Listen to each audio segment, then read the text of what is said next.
Air India is again facing the heat. Now an 82-year-old woman is in ICU under observation for potential brain bleeds following a fall at the Delhi airport after she was allegedly denied a wheelchair which was pre-booked with Air India. After waiting for an hour for the wheelchair, the woman, the widow of a decorated lieutenant general, had to walk a considerable distance at the airport with the help of a family member and fell near a counter of the airline when her legs gave away. The woman's granddaughter alleged that she was not provided first aid and, after a wheelchair finally arrived, boarded on the aircraft with a bleeding lip and injuries to her head and nose. The visuals are on your screens, viewers. My colleague Tanushka is joining me for more on this. Tanushka, take us through when this sad incident happened. Right, Aditi. This happened on March 4th on the Terminal 3 of Delhi Airport when this Air India flight was on its way to Bengaluru.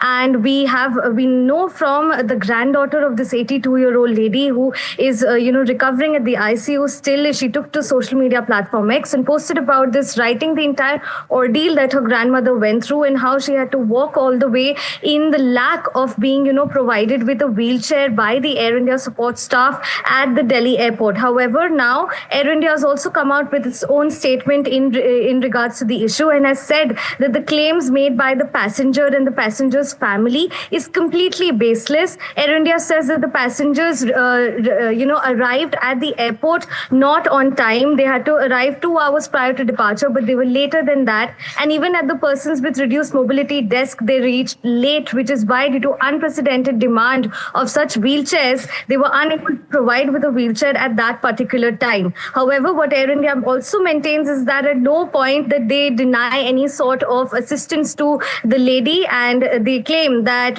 this lady and her family, out of their own account and their will, decided to walk up to the terminal. But of course, there is a different story that has been shared by the granddaughter of this lady.